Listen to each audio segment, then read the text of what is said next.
You've made it to the first destination. Go ahead and change ends in the train and you can try one more time for practice.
Once again, use the map to adjust the junctions between your train and the destination. Where the black lines on the 2D map aren't aligned with the blue path, change the junction. When you're ready, get moving.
That concludes this module. If you wish to replay it, you can come back to it at any time via the training center.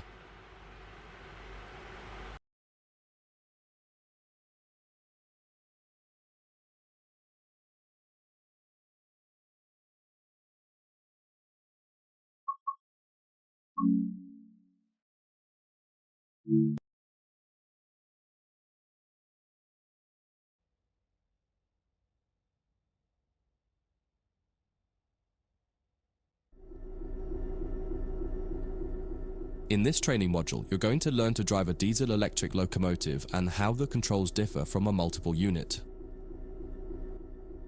This is a BR Class 66 diesel-electric locomotive typically used for freight operations in the United Kingdom. In some trains, it is first necessary to insert the reverser handle. We need to do that on this one.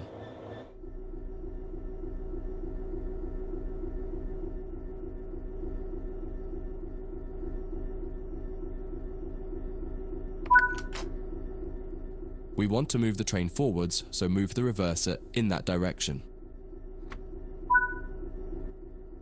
The train brake on the Class 66 uses a sprung lever. Holding it one way will gradually release the brakes until you release the lever. Holding it the other will gradually apply the brakes.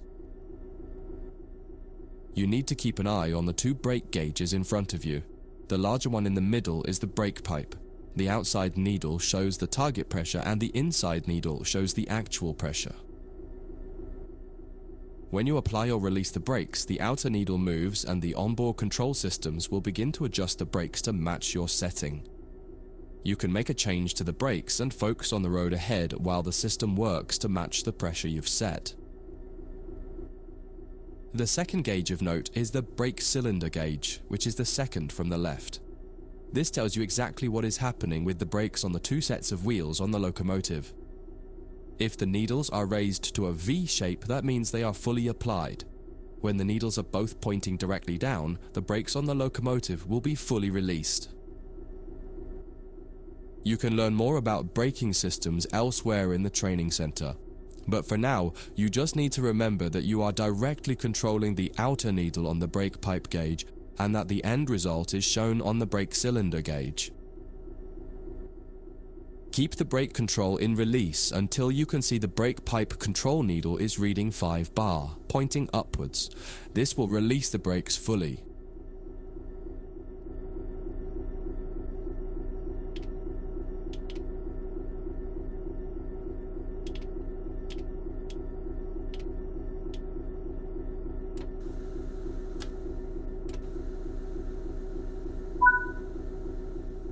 Watch the brake cylinder gauge to see it gradually reduce to 0.0, needles pointing downwards, which tells you that the brakes are now fully released on the locomotive and you can move the train.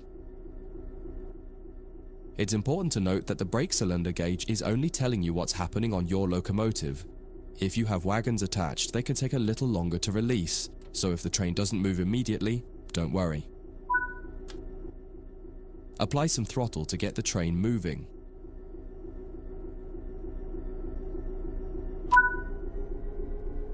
As you apply power, notice the ammeter rising, the gauge on the right-hand side with the colored sections. This is the amount of power being fed into the traction motors. Try to keep it in the green section, only briefly in the yellow, and avoid the red section to avoid damaging your traction motors.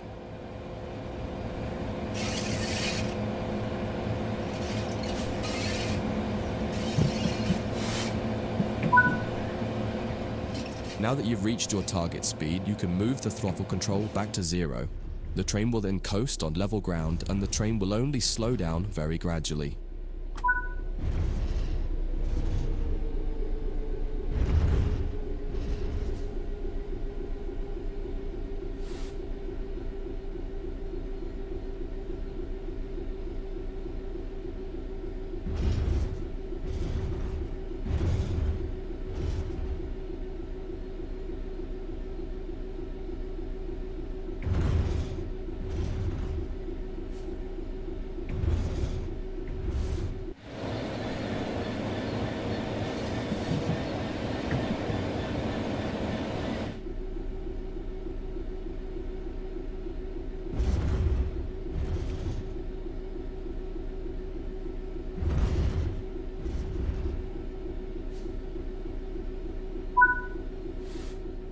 That's far enough. Bring this train to a complete stop by holding the brake control in the apply state until you see the brake pipe control needle in the center of your cab desk showing about 4 bar.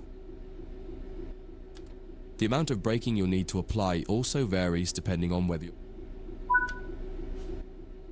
That concludes this module. If you wish to replay it, you can come back to it at any time via the training center.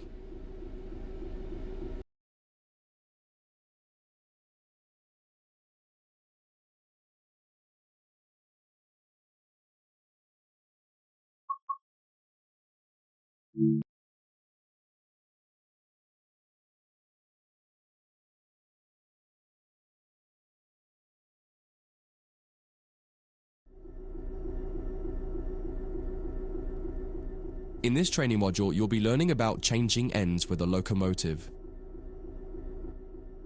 Many types of locomotives have 2 cabs in order to make them as versatile as possible.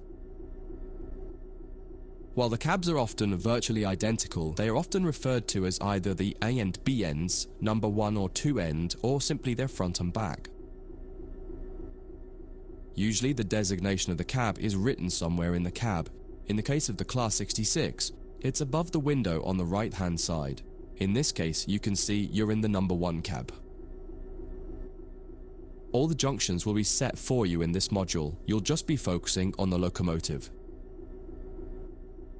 First, get the train moving forwards and drive over to the indicated stop marker and come to a stop in the platform somewhere.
Okay, let's change ends. The basic process is always the same. Shut down the cab you're in and set up a new cab. Each cab has slightly different requirements to shut it down and set it up, however. Start by setting the reverser back to neutral. Now remove the reverser.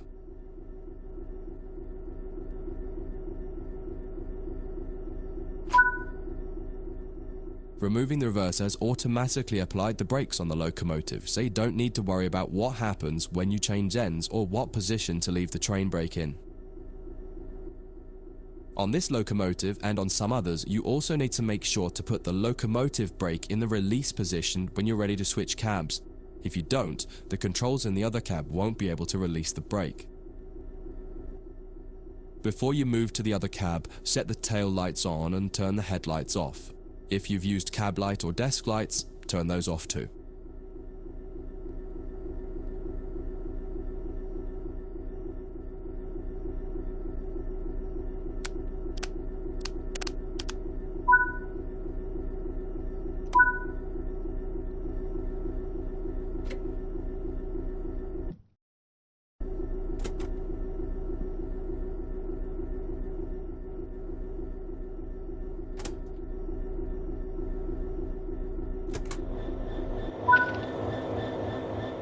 Head to the other cab. You'll need to leave the train and get back on board at the other end. While some trains allow you to walk from cab to cab internally, it's often hot and uncomfortable.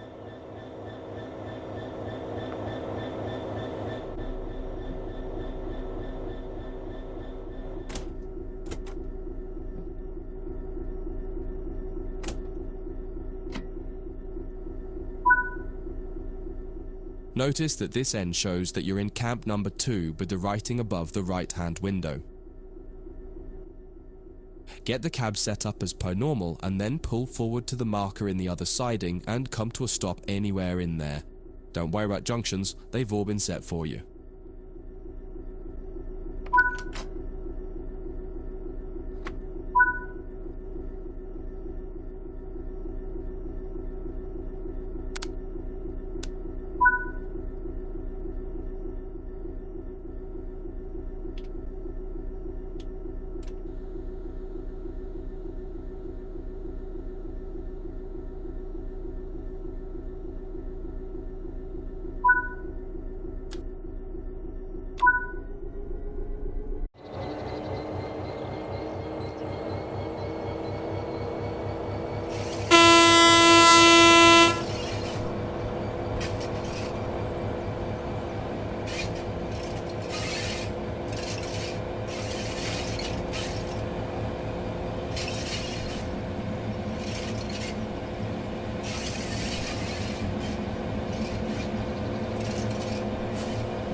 That concludes this module. If you wish to replay it, you can come back to it at any time via the training center.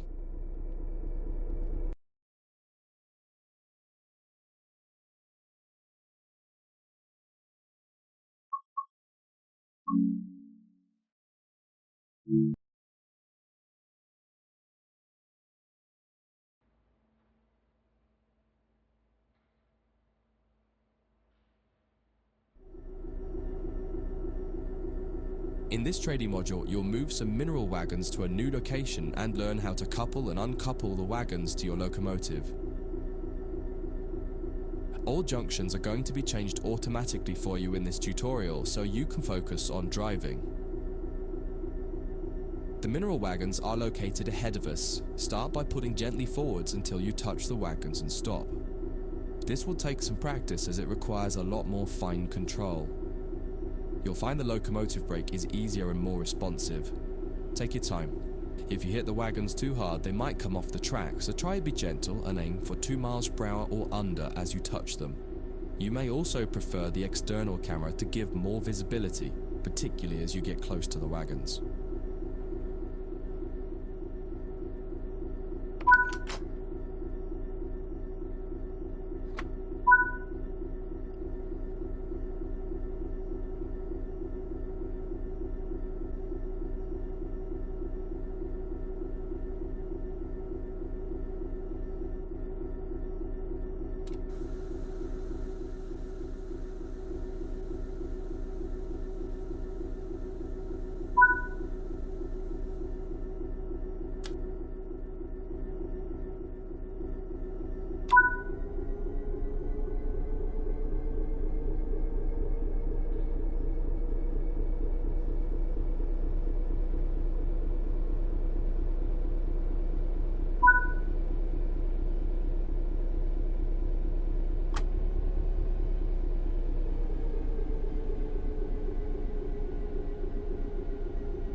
The next step is to couple up.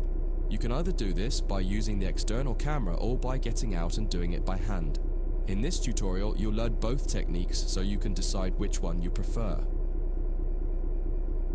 There are many types of couplers on the railways. In this case, you've got conventional UK chain couplings, which simply need you to put the loop over the hook on the other vehicle. In the sim, you can do this by simply interacting with the coupler when you see the appropriate prompt. Apply the emergency brake with the emergency brake plunger. This will empty all air out of the brake pipe and prevent the brake pipe from overcharging as you couple to the wagons.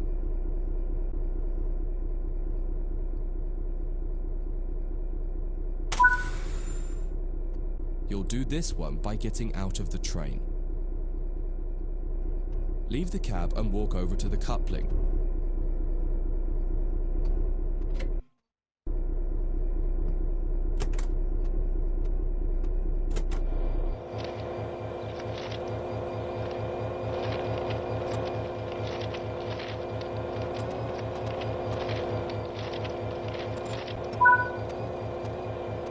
Interact with the coupling to couple the vehicles together.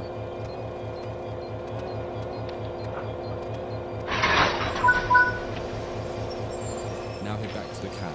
Unset the emergency brake plunger to restore the brakes, and you'll need to shut this cab down and change ends. Follow the instructions here, or check out the training module that covers changing cabs in more detail.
Set up the train while you wait for the yard manager to give you the all clear to reverse into the siding once they've changed the junctions required.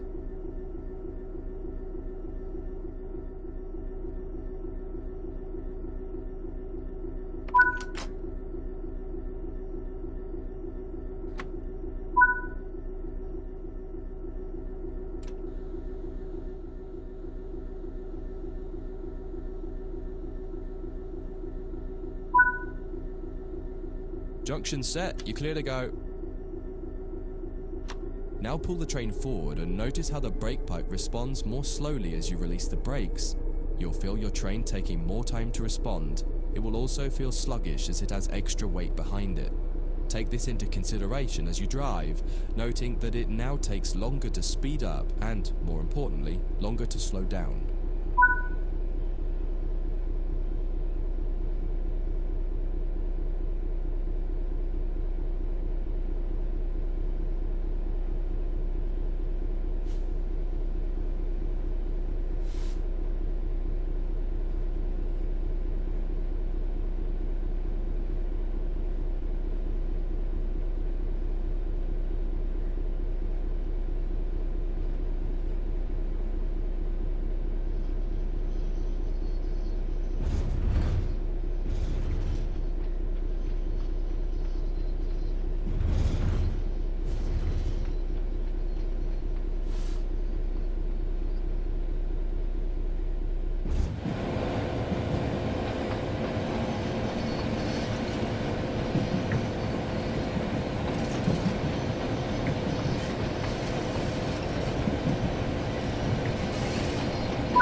Looks like you're good to go. Drive the train back into the siding now.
apply the emergency brake with the emergency brake plunger again. This time, use the external camera for the uncoupling operation. Switch to the external camera now. Fly the camera over to the coupling we want to uncouple. In this case, the one between your locomotive and the first wagon. Once you get close enough, interact with it as normal and it will uncouple.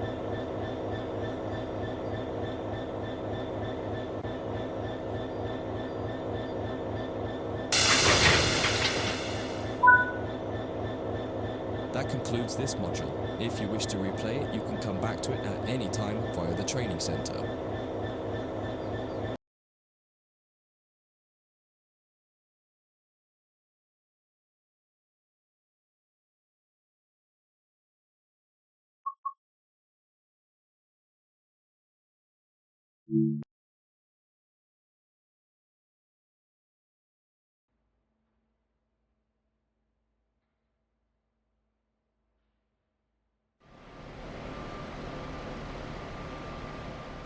In this training module, you'll be learning about vehicles called control cars or cab cars. In the UK, they're often called driving van trailer or DVT cars, and you will likely come across other names for them too. The name cab car will be used for the rest of this module to keep it simple. Cab cars are essentially a passenger coach with a driving cab in them, but most importantly, they have no means of propulsion themselves. There are no engines or motors, so they can't move under their own power. The way that a cab car works is it will remotely control a locomotive at the other end of the train, and this is where it's important to understand their behavior as being a little different to the cab experience of the locomotive itself. There may be a little lag in control response, and you may not quite have the same instrument outputs as you do in the locomotive itself.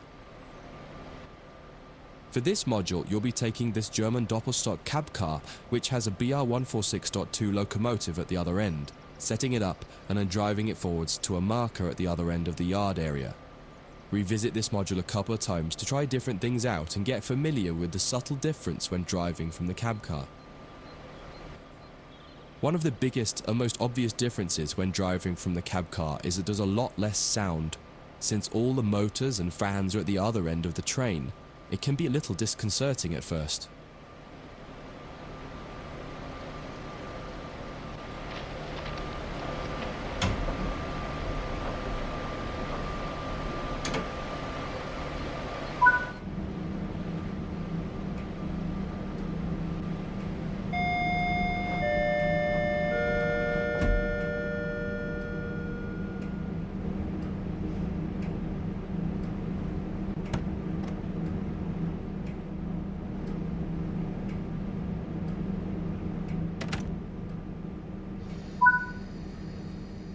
Engage the brake system by turning this key.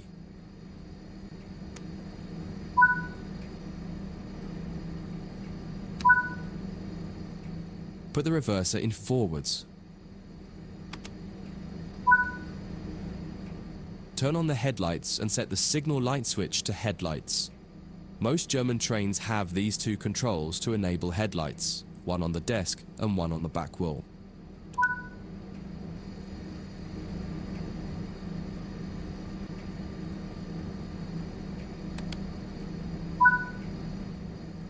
Ensure the doors are closed.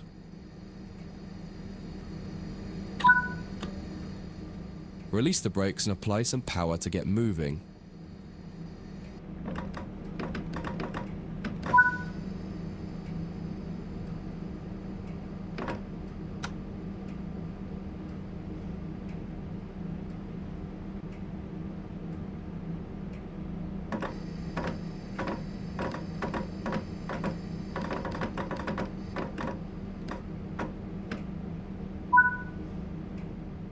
It feels a little odd at first. All the audio cues you're used to in the cab aren't present here, so you just need to give the locomotive time to react to your commands.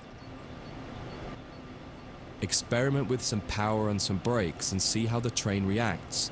You may find some sharp jolts happening because of how the slack is being bunched up or stretched out by the loco at the back. You can minimize this by making your first power or brake applications lighter and then increasing them. You'll get used to this with practice and experience.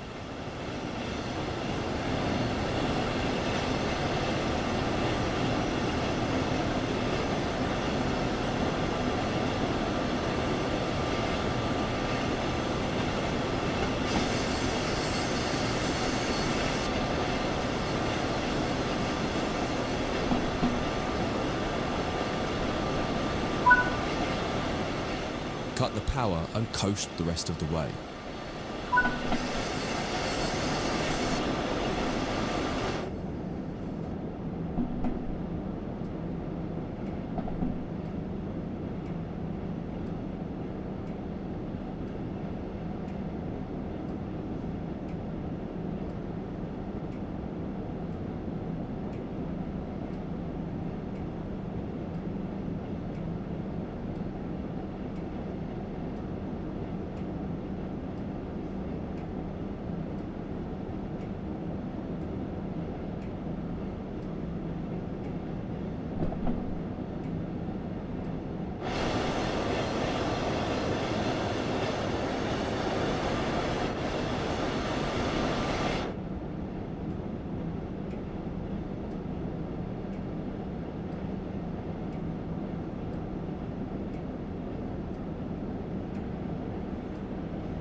This is far enough. Bring the train to a stop now by applying the train brake.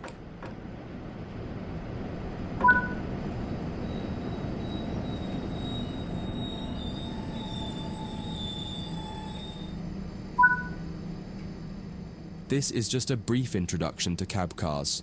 The Changing Ends for Cab Cars training module goes into more depth about both the cab car and the BR146.2 locomotive on the other end of the train. That concludes this module. If you wish to replay it, you can come back to it at any time via the training center.